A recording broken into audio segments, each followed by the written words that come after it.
नमस्कार मुझे प्रिय कृष्णा सर पुणी थे गोटे नुआ भिडियो को लेकिन आपण सम्मुखें तेज देखूँ आज आम आलोचना करवा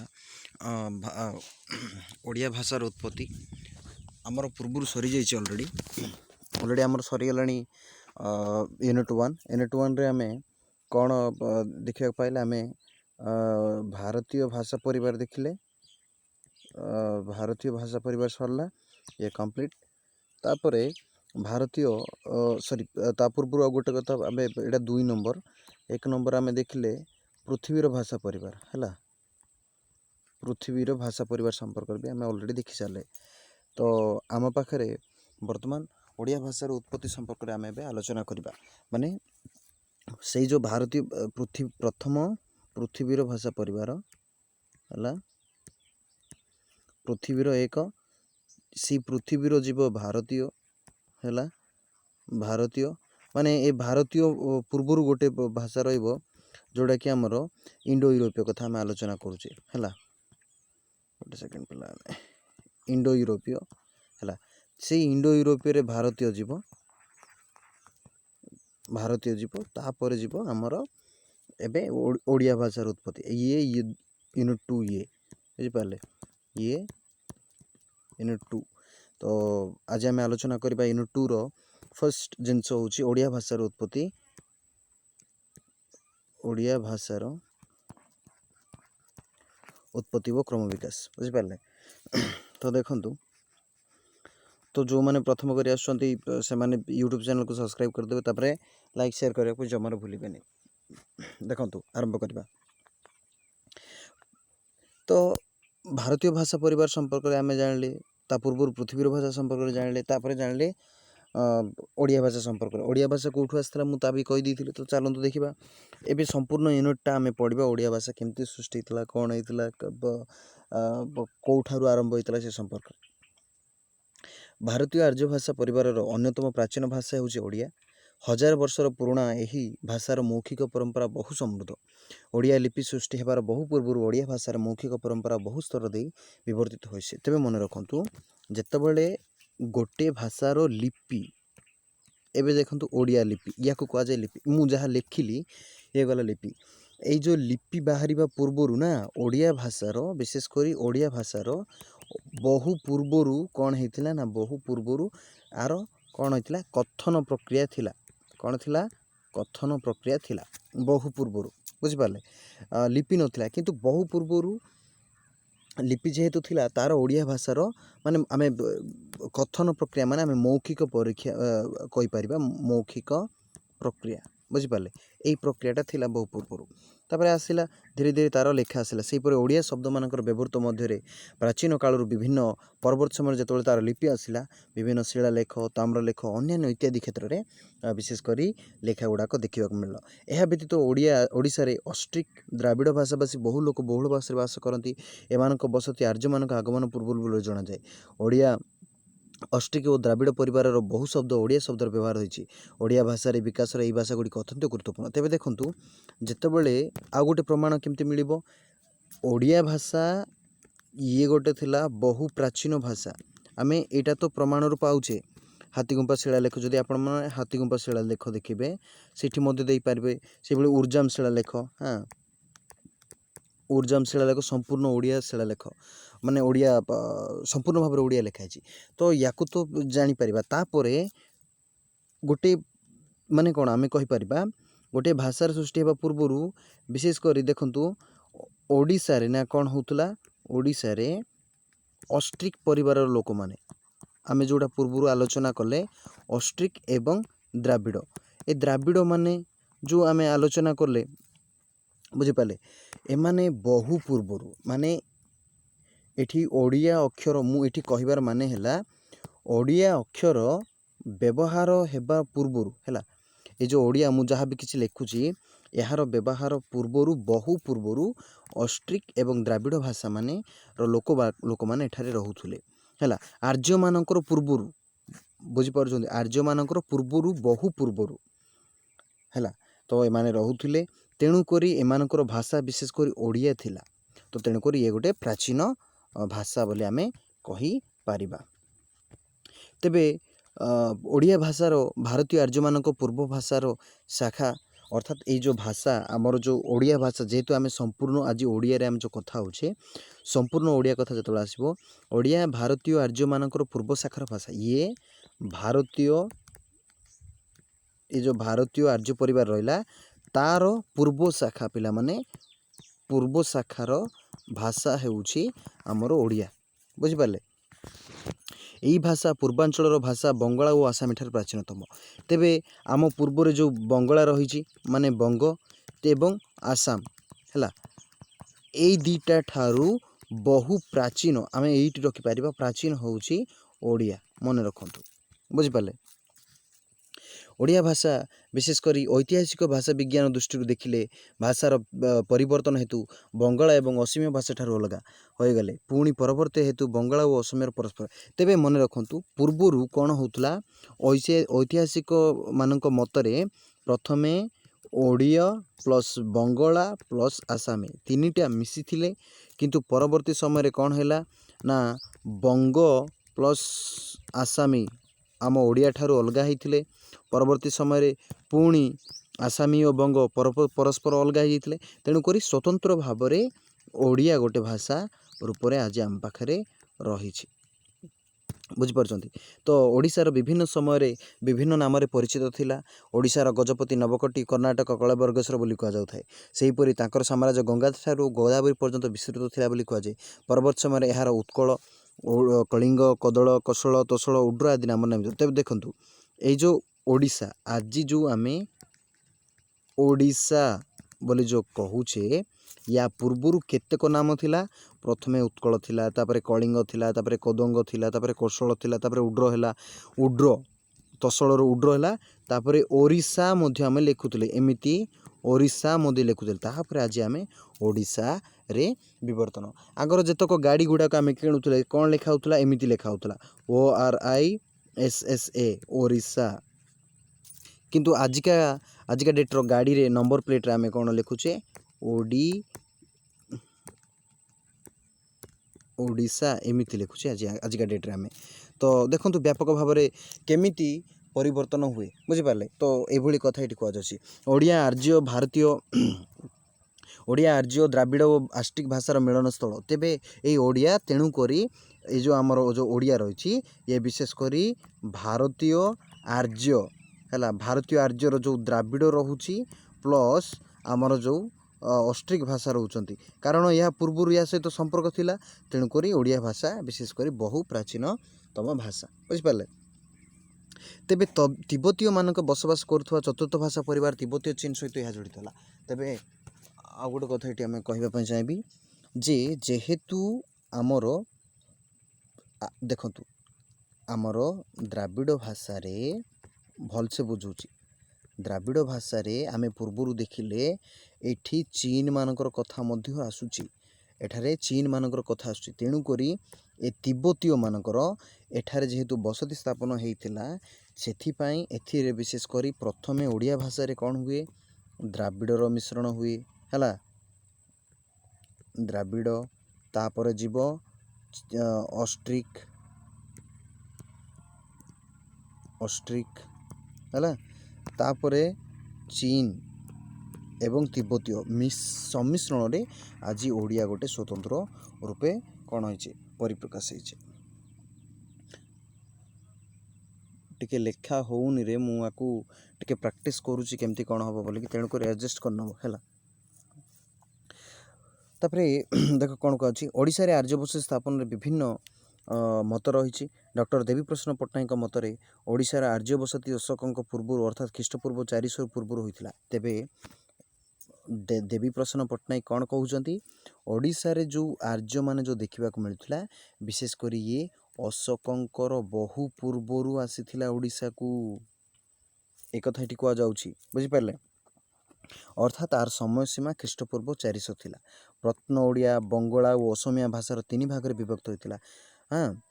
ପୂର୍ବ ମାଗଧୀ ଓଡ଼ିଆ ଅସମିଆ ବଙ୍ଗଳାକୁ ନେଇକି ଗଠିତ। ତେବେ ମନେ ରଖନ୍ତୁ ପୂର୍ବ ମାଗଧୀ ଯେଉଁ ମାଗଧୀ ଭାଷା ଯେଉଁ ଆମେ ଗତକାଲି ଆଲୋଚନା କରିଥିଲେ ମାଗଧୀ ଭାଷାର ତାହା କ'ଣ ଥିଲା ପୂର୍ବ ମାଗଧୀରେ ବିଶେଷ କରି ଓଡ଼ିଆ ଅସମିଆ ବଙ୍ଗଳାକୁ ନେଇକି ଗଠିତ ହେଇଥିଲା।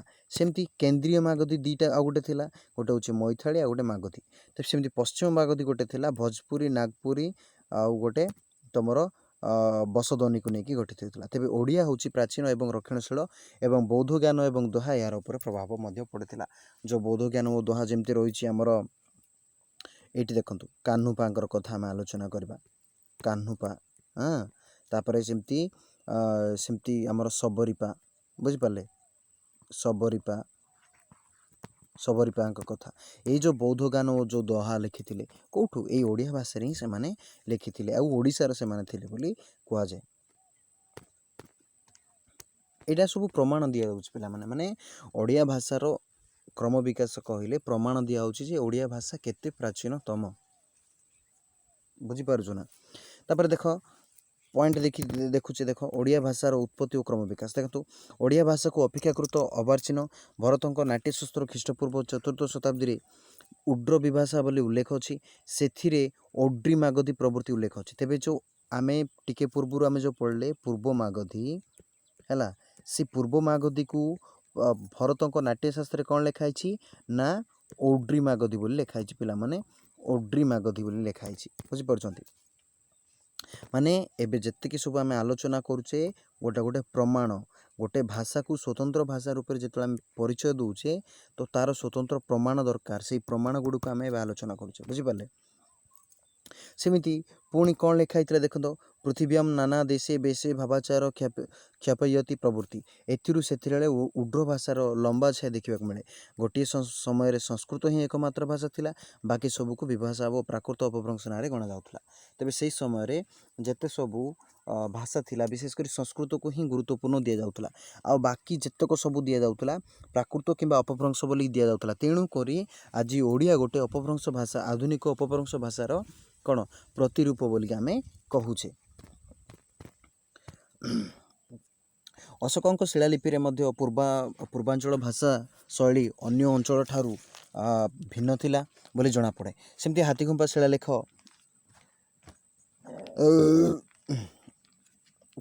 ହାତୀଗୁମ୍ଫାରେ ଖାରବେଳଙ୍କ ଖ୍ରୀଷ୍ଟପୂର୍ବ 1ମ ଶତକରେ ଶିଳାଲିପି ଅଛି। ଏଥିରେ ବାଟ 15 ପରି ଓଡ଼ିଆ ଶବ୍ଦ ଏବଂ ପୂର୍ବାଞ୍ଚଳୀୟ ଭାଷା ଶୈଳୀରେ ସାମ୍ୟ ଦେଖିବାକୁ ମିଳେ। ତେବେ ମନେ ରଖନ୍ତୁ ଏଇଟା ମଧ୍ୟ ପ୍ରମାଣ। ଅଶୋକଙ୍କ ଶିଳାଲେଖ ହେଲା, ସେଇଭଳି ଖାରବେଳଙ୍କ ଶିଳାଲେଖ ଏଇ ଦୁଇଟିରେ ବିଶେଷ କରି କ'ଣ ହେଉଛି ଓଡ଼ିଆର କେତେକ ଶବ୍ଦ ଯେମିତିକି ବାଟ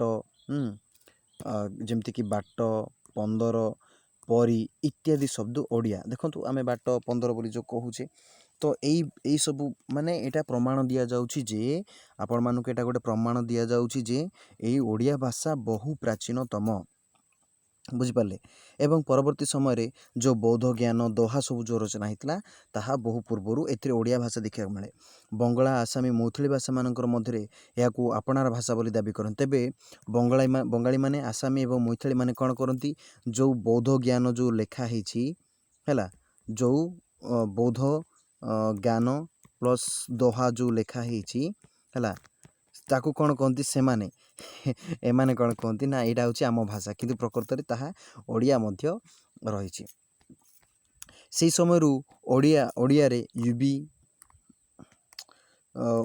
ୟୁବି ଲିଲି ଷୋଡ଼ଶା ଚଉତିଶା ଆଦି ରଚନା କାଳେ କାନବାଟେ ଚାଲୁଥିଲା। 7ମ 9ମ 10ମ 11ଶ ଶତକରେ ସଂସ୍କୃତ ଶିଳାଲେଖ ଓ ତାମ୍ରଲିପିମାନଙ୍କର ଓଡ଼ିଆ ଚିହ୍ନ ମିଳେ।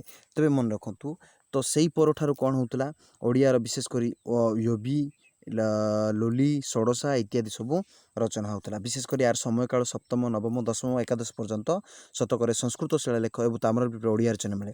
ତେବେ ସେହି ସମୟରେ ଯେତେକ ସବୁ ଶିଳାଲେଖ ଗୁଡ଼ାକ ଯେଉଁ ରହିଥିଲା ସେ ବିଭିନ୍ନ ଶିଳାଲେଖ ତ ସେଥିରେ ଓଡ଼ିଆମାନଙ୍କର କିଛି କିଛି ଛୁଙ୍କ ସେଠି ଦେଖିବାକୁ ମିଳୁଥିଲା। ଭୁବନେଶ୍ୱରର ମ୍ୟୁଜିୟମର କୁମାର ସେଣଙ୍କ ମୂର୍ତ୍ତି ଦେହରେ ଥିବା ଓଡ଼ିଆ ଲେଖା ଅଛି, ଦେବ କହି ଭକତି କରୁଣ ଅଛନ୍ତି ଭୋ କୁମାର ସେଣ। ଏ ଦେଖନ୍ତୁ ଏଇ ଯେଉଁ ଲାଇନ୍, ବିଶେଷ କରି ଏଇ ଯେଉଁ ଲାଇନ୍, ସମ୍ପୂର୍ଣ୍ଣ ଏଇ ଲାଇନ୍, ଦେବ କହି ଭକତି କରୁଣ ଅଛନ୍ତି ଭୋ କୁମାର ସେଣ। ଏଇ ଯେଉଁ ଭୁବନେଶ୍ୱର ମ୍ୟୁଜିୟମରେ କୁମାର ସେଣଙ୍କ ମୂର୍ତ୍ତି ଗୋଟେ ଅଛି ହେଲା, ସେଥିରେ ସମ୍ପୂର୍ଣ୍ଣ ଭାବରେ ତାଙ୍କ ଦେହରେ ଏଇଟା ଲେଖା ହେଇଛି। ଏହାକୁ କେତେ ସମୟର ବୋଲି କୁହାଯାଉଛି ନା ଖ୍ରୀଷ୍ଟାବ୍ଦ 11ଶ ବୋଲି କୁହାଯାଉଛି ହେଲା ସମୟର। सेमती ओडिया साहित्यर आदिकवि सिद्धेश्वर दास है विचित्र रामायण विचित्र रामायण यह सीता वनवास ठारू आरंभ कर भूमि प्रवेश को विषय को नहीं रचित सिद्धेश्वर नारायण भक्त थे तेणु यही सब जगार से नारायण वंदना कर लेखार विभिन्न संस्कृत और प्राकृत टा शब्द भंडार रही रचन देशज प्राकृतिक शब्दर बहुमूल्य सारला दास तुलन अधिक सारला दास को ओडिशार आदिकवि भाव में ग्रहण कर रचना को अनुवाद नुहे अनुसरण नूतन सृष्टि एओडिया जाति तार ओडिया अस्मिता बहु प्रमाण रही तेज मन रखु जो विचित्र रामायण रही से विचित्र रामायण विशेषकर सीता वनवास ठारू आरंभ करके भूमि प्रवेश पर्यंत अर्थात सीता माता जो भूमि प्रवेश हो गले तो तारी संपर्क देखा मिले विशेषकर से गोटे संस्कृत रचित हेले से विभिन्न प्रकार कौन ओडिया भाषार कथा देखा मिले सेमती से भाई सारला दास कथा कहुए सारला दास जिते आम ग्रंथ पढ़ा संपूर्ण भाव में ओडिया बोली आम जानवा पाइपे तेणुक मैंने विभिन्न प्रमाण आपण मानक दि जाऊँगी देखु ओडिशा रे साहित्यर इतिहास इतिहास राजा को धरी बहु समय धरी लेखन शैली को विशिष्ट कवि को धरी लिखा जाए किंतु यह अपूर्ण इंग्राजी जतीन्द्र मोहन महांती ओडिया साहित्य इतिहास एक प्रमुख माइलखंड ओडिया पत्र पत्रिका ओडिया छापाकाल अभिद्वेष जोड़ा से हीपरी ओडिया विविधान सटनक ठार आरंभ कर प्रमोद अभिधान मान तालिका प्रकाश कर तेज यही सब जी कला ये सब आधुनिक जुगर कथा को पलि आसला पे आधुनिकर कथा ये जेतक भी आम आलोचना कले ये सब गोटे गोटे आधुनिक जुगर कथा को आम आलोचना करुचे बुझिपारे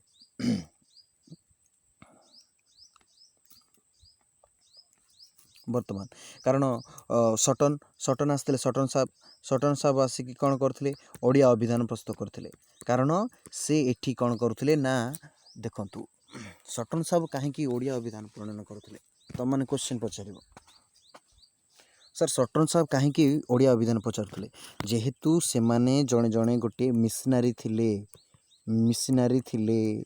है से माने जड़े जड़े इंग्रेजी थिले फास्ट कथा इंग्रेजी जितेबाला थिले से माने ख्रीष्ट धर्म प्रचार निमंते पिला माने विशेषकर ख्रीष्ट धर्म प्रचार निमंते से कौन कराउला इंग्लीश कहले ओडिशार लोक तो बुझी पार नथिले तेणुक से बाध्य होइकी कौन करथुले से बाध्य होइकी इंग्राजी शिखुले पिला माने इंग्राजी शिखुले बुझिपारे से ऑप्शन आउ नथिला सॉरी इंग्रेजी शिखुले कहूँ ओडिया शिखुले तेणुक से कौन करथुले ओडिया अभिधान को ये प्रचलन करुले बुझिपार तेबे देखंतु आम ये देखा ओडिया भाषार मूल सृष्टि माने केमती सृष्टि होता ओडिया भाषार मूल सृष्टि उत्स भारतीय आर्य संस्कृत और भारतीय आर्य भाषा हूँ अंडो यूरोपीय आर्य भाषार भारतीय आर्य उपशाखा भारतीय आर्य भाषा कालक्रमे तीनोटी मुख्य स्तर देती गोटे हूँ प्राचीन गोटे हूँ मध्य गोटे हूँ आधुनिक तेबे यू आम कौन पढ़ुचे पिला माने देखंतु एठू आम पढ़ुचे देखो मुझे कहूँ यू आम पढ़ुचे ओडिया केमिति सृष्टि है ये जो ओडिया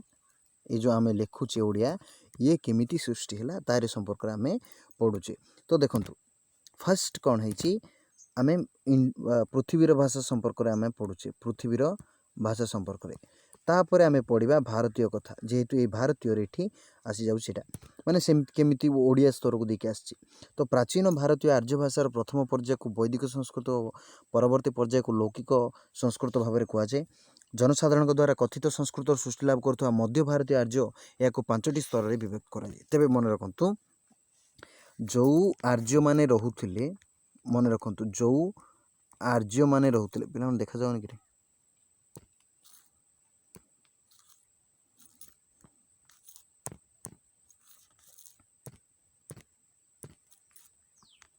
जो आर्य माने थिले से माने कौन करथिले ना विशेषकर जो वेद सब जो रचना करथिले ता विशेषकर गोटे उच्च वंशर लोक मानक पई व्यवहृत थिला बुझिपाल ता विशेषकर गोटे उच्च वंशर लोक मान या व्यवहार करुथिले बुझिपाल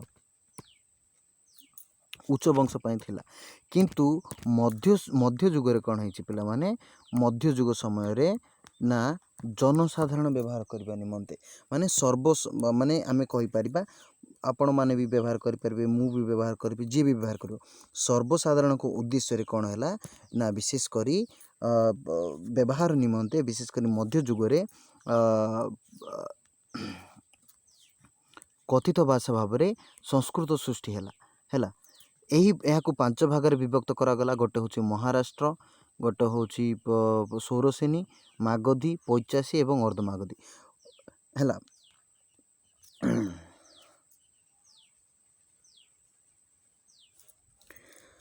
प्रत्येक प्राकृतर मध्य केतेक अपभ्रंश भाषा उत्पत्ति लाभ कला। तेबे मन रखु जितेबाला मध्य जुगर कथा जेहेतु आम कहूचे, मध्य जुग गोटे तीन भाग विभक्त। गोटे है प्राकृत, एटा मोटा हेले होनी देखुछ ना, गोटे है प्राकृत, आ गोटे है कौन सॉरी पिला माने पाली फास्ट, मोटा हेले हो नहीं लिखापी, एटा कि प्रॉब्लम। गोटे हूँ पाली, हाँ, आ गोटे हूँ प्राकृत, आ गोटे हूँ अपभ्रंश है। ये तीन गोटी भाव लिखाई। तो कौन है प्राकृत जो थिला, ये जो प्राकृत थिला ये मध्य विभिन्न भाव में विभक्त होकर आसूला आम पाखे, विभिन्न भाव में सी गोटे अन्य प्रकार होता विभक्त होकर आम पाखक आसूला। दक्षिण पूर्व मागधी अपभ्रंश दुई भाग विभक्त, गोटे हूँ उत्तर पूर्व मागधी आ दक्षिण पूर्व मागधी। बंगला असमिया भाषा हूँ उत्तर मागधी अपभ्रंश शाखार, से भली दक्षिण पूर्व मागधी अपभ्रंश शाखार हूँ अंतर्भुक्त। ओडिया भाषा पूर्व मागधी अंश। देखंतु जो मागधी जो थिला है, जो दक्षिण पूर्व जो मागधी थिला, ये जो दक्षिण पूर्व मागधी ताहा विशेषकर दुई भाग में भिड़ला। गोटे हूँ उत्तर पूर्व मागधी आ गोटे हूँ दक्षिण पूर्व मागधी है। तेबे विशेषकर उत्तर पूर्व मागधी दक्षिण पूर्व मागधी देखंतु आपण मानक बेसिक रे कहूँ, देखंतु कौन दक्षिण पूर्व मागधी दुई भाग में विभक्त थिला। गोटे उत्तरी पिला माने गोटे हूँ उत्तरी, अन्यटी है दक्षिणी, आ गोटे हूँ दक्षिणी है। ये दी भाग में विभक्त थिला। तेबे पूर्व दक्षिण रे विशेषकर पिला माने दक्षिण रे विशेषकर दक्षिण पूर्व मागधी रे बंगला असमिया हैला बेले उत्तरी रे कौन होतला मागधी अपभ्रंश भाषा केवल ओडिया भाषा ही व्यवहृत होतला है। ओडिया भाषा पूर्व मागधी अपभ्रंश भाषा उत्पत्ति लाभ करछि हेले हैं सौरसेन और अर्धमागधी प्राकृत लक्षण एथिरे देखिबाकू पड़िता। तेबे विशेषकर ये जेहेतु पूर्व मागधी भाषा रे उत्पत्त होइतिले हैं एथिरे सौरसेनी एवं अर्धमागधी मध्य किछि किछि लक्षण देखिबाकू मिली थाए। बुझि पाले। तापर देखंतु कोन कहूछि दक्षिण पूर्व मागधी अपभ्रंश अन्य नाम होछि ओड्री। तेबे एई जो दक्षिण पूर्वी अर्धमागधी अपभ्रंश भाषार अन्य नाम थिला ओड्री। तेणु करी आकु आमे कोन ओड्रो भाषा ओड्र ओडिशा को ओड्र बोली मध्य आमे कहि थाउ। बुझिपारुछ। तो बहु प्रमाण देखा मिले। यही ओड्र अपभ्रंश रूप हूँ भरतक नाट्यशास्त्र ओड्री विभाषा। यही ग्रंथ में ओड्रजा ओड्री विभाषा ओड्री और मागधीर उल्लेख रही। अनुमत हुए पूर्व मागधी प्राकृतिक अस्टिक सहित द्राविड़ भाषा मिश्रण ख्रीष्टीय तृतीय शताब्दी बेलू यह ओड्री विभाषा सृष्टि था। सप्तम शताब्दी बेलू यह रचना नाम था ओड्री अपभ्रंश। ओड्री आधुनिक भारतीय आर्य भाषार सृष्टि ओडिया भाषा। तेणुक ये जो ओड्रीटा केमिति आसला ना भारतीय आधुनिक भाषा जो आम परिवर्तन होते ये ओड्री अपभ्रंश भाषा ही ओडिया सृष्टि पिला माने ओडिया सृष्टि। बुझिपारे ये भाव में सृष्टि होता। तबे एबे इठी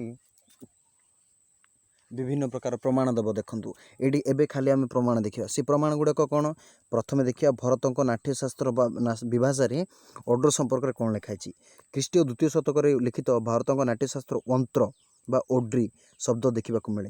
पुणी मिलता है से नाट्यशास्त्र विभिन्न नाटकीय प्रवृत्ति ओड्र मागधी बोली उल्लेख होती।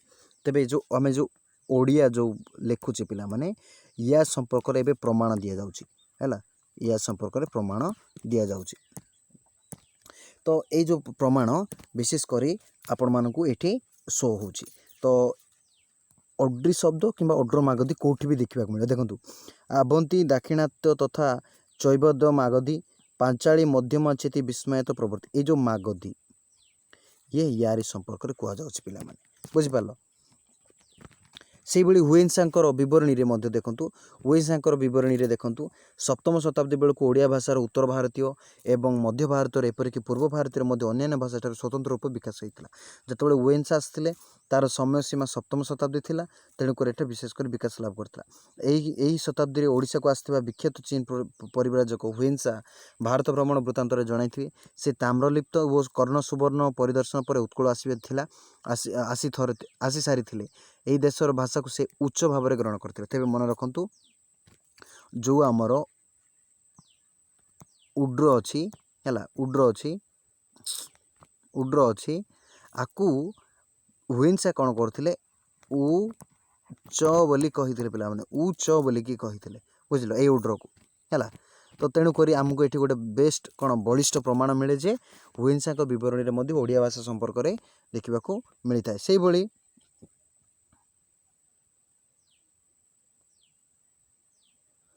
कौन कहुई देखु ओडिया भाषा साहित्य संस्कृत राज्य में सर्वविध समृद्ध दिगरू सप्तम अष्टम शताब्दी ओडिया भाषार निश्चित रूपे गौरव अध्याय। अशोक कलिंग विजय ओडिशार इतिहास आरंभ हुए। अशोक कलिंग थिबा दुईटी शिलालेख ओडिशार प्रथम लिखित ओडिया भाषा उन्मेष हुए। अशोक कलिंग विजय पूर्व ओडिशार इतिहास कौन था ताहा जଣା नहीं, ओडिया थिला तार पौराणिक वर्णना। अशोक कलिंग विजय समय ही ओडिशार आर्य भाषा प्रवेश समय धरा जाइपे। ताहा पूर्व ओडिशार अणार्य द्राविड़ ऑस्ट्रेशियन जाति मुंडारी गोष्ठी जाति लोक माने अशोधित थिले। तेबे मन रखंतु अशोक जेतेबेले आसीथिले पिला माने अशोक तांको पर ठारू ही आमे आर्य मानक स्थिति को आमे धरि परिबा। किंतु या पूर्वरु ओडिसा रे कोन लोक नथिले, ओडिसा रे कोन आ लोक नथिले थिले ओडिसा रे लोक थिले किंतु विशेष करी से माने विशेष करी अण आर्य माने थिले, अण आर्य माने थिले हैला। अण आर्य विशेष करी द्राविड़ माने मध्य थिले, से माने भारतीय लोक माने से द्राविड़ माने मध्य थिले हैला। एक द्वितीय ऑस्ट्रिक परिवार मध्य थिले, ऑस्ट्रिक परिवार मध्य थिले। तेबे विशेष करी ए जो द्राविड़ कथा जो कुआ जाउची पिला माने द्राविड़ प्लस ऑस्ट्रिक रो कथा जेतु कुआ जाउची ए माने कोन गोटे गोटे आदिवासी हैला। ए माने सब गोटे गोटे आदिवासी पिला माने आदिवासी हैला, आदिवासी थिले। माने सब गोटे गोटे आदिवासी थिले। देखंतु पिला माने मते लेखिया पय असुविधा होचे बोली ए भली लेखुची हैला, बुझि पालो नले एठी चक्का भी होउनी रे लेखिया पय तो टोटली होउनी आ चक्का कोठ हो। तो ये भली तो विशेष करी अशोकंक कलिंग विजय ओडिशार इतिहास आरंभ हुए। तेबे अशोकंक कलिंग थिबा दुईटी शिलालेख मध्य ओडिशार प्रथम लिखित भाषा एवं साहित्य उन्मेष हुए। तेबे ओडिया भाषा संपर्क में अशोकंक शिलालेख ठारू ही आमे ग्रहण करि परिबा। बुझि पाले अशोकंक कलिंग विजय पूर्व ओडिशार इतिहास कौन थिला आमे जानि नथिले, जहाँ रहिछि ताहा पौराणिक वर्णना। अशोकंक कलिंग विजय समय ही ओडिशार आर्य मानक प्रवेश बोली आमे धरि पारिबा। सेतबेले जे कलिंग जाति मुंडा बड़ दुर्दश और समरप्रिय जाति थिले। कलिंग युद्ध तार प्रमाण देथाय। अशोकंक परे ओडिशार इतिहास द्वितीय ऐतिहासिक अभिलेख होउछि महामेघवान ऐरश्री खारबेलंक खंडगिरी और हाथीगुंपा शिलालेख। तृतीय शतक समय क्रमान्वये रे देश रे ओडिया भाषा विकास स्थापना करथिला। तेबे अशोकंक परे आउ जणे आसिले जे कहउचंदी से होउचंदी खारबेल। तो खारबेलंकर जो शिलालेख जदि आमे देखिबा सी हुए तो पाली भाषा रे किंबा ब्राह्मी भाषा रे लिखिबा को मिलुतला, किंतु सेथिरे ओडिया शब्दर जेहेतु प्रयोग प्राय होईछि तेणु करी आमे ताकू कहि परिबा ये माने बहु प्राचीन होउछि हमर ओडिया कोन ओडिया भाषार परिचालन हैला।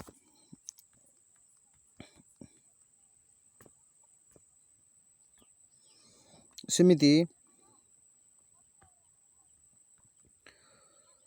कलिंग और पाली भाषा सहित किभली संपर्क थिला देख, कलिंग और पाली भाषा सहित किभली संपर्क थिला देखंतु।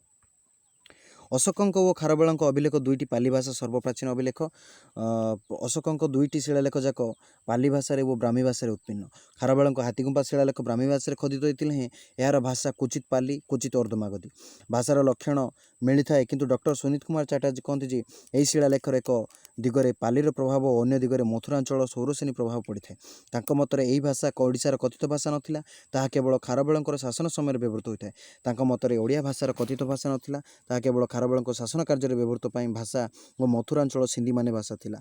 हाथीगुंपा शिलालेखर प्रधान गवेषक बेणुधर माधव को यही मत व्यक्त को से करती अभिव्यक्त करी कहिसन जे अभिलेखर केतक उदाहरण बनान को बाद देले यही भाषा को ही निर्द्वंद्व पाली बोली कहुजिबो। तेबे ए जो कलिंग भाषा सहित पाली भाषार कौन संपर्क थिला आमे जानिछे अशोकंक शिलालेख एवं खारवेलंक शिलालेख विशेष करी पाली भाषा रे रचित आमे एटा जानिछे किंतु एही पाली सहित जेहेतु ओडिया भाषार संपर्क थिला बुझी पारछो ना ए ओडिया भाषार जेहेतु संपर्क रहितला बे सुंदर भाबरे तेणु करी आमे ओडिया गोटे प्राचीनतम भाषा भाबरे आमे एठी ग्रहण करूछि बुझी पाले सेमिति ओड्रो विभाषा भाषा सहित देख ओडियार कौन संपर्क तत्कालीन ओडो विभाषा विशेष द्राविड़ भाषा आदिवासी द्वारा प्रभावित था तेज से जो ओडो विभाषा सहित विशेषकर से द्राविड़ एवं अष्टी परिवार भाषा थिला बा आदिवासी मानकर द्वादश शताब्दी अनिरुद्ध भट्टंकर प्राकृत कल्पतरु पुरुषोत्तम देवंकर प्राकृतन शासन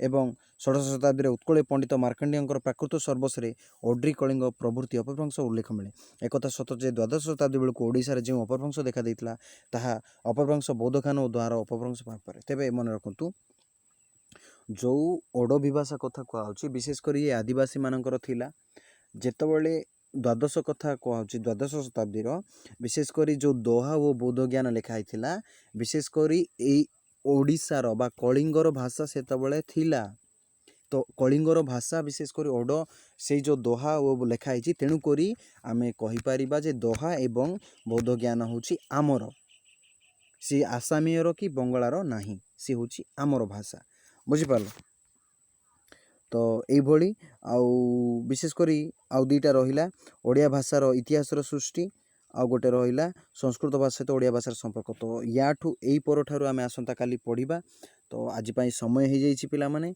रहिली नमस्कार जय जगन्नाथ देखंतु पिला माने एई भिडियोटे मु गोटे कथा कहूछि आपण मानकु प्राय तो अननेसेसरी लागि पारे जो लेखिबा प्रणाली रे प्राय विशेषकर पिला माने किछि बुझी पारनते लेखिया पाए टाइम टेकिंग होछि देखंतु जाको अननेसेसरी लागुछि से माने क्लास देखि पारन न देखि पारंती बट मुडा प्रैक्टिस करूछि मु कहूनी जे मु गोटे परफेक्ट यूट्यूबर तेणु करी विशेष करी मु प्रैक्टिस करूछि तेणु करी टिके लेट हबो तो आपण माने आई होप गाइस बुझी पारुथिबे आ हैंड राइटिंग कथा हैंड राइटिंग एक्चुअली भलो हबो बट जेहेतु एटा मोबाइल रे होछि काम तेणु करी स्पेस बेसी नाही लेखिबा को मधे सुविधा होउनी एबे जदी मु इटी क लेखिबी क लेखिले देखंतु केमती होछि एठी जदी क लिखिबा पई भी चाहूछि एमिति हेबा कथा बट होउनी बेले बेले होउनी मो फोन भी बहुत पुराना हो जाइछि ना मु एमिति कला बेलु कि गोटा आडे जाउछि बुझि पाले तेणु करी लेखिबा पई भी कष्ट होउछि जदी मु संस्कृत एमिति करबी एठू आरंभ करबी देखंतु संस्कृत देखंतु केमती होउछि केते माने कोन कदर्य भाषा लेखा होउछि तथापि ट्राए करूछि मु एबे जदी नो ट्राए करबा आपण केबे ट्राए करबी सेथि पई एटा ट्राए करूछि आपण माने गाइस माने क्षमा करेंगे जहाँ भी किसी त्रुटि रोथुबो हैला याकू नै कि बैड कमेंट किसी करेंगे नहीं रहिली नमस्कार जय जगन्नाथ।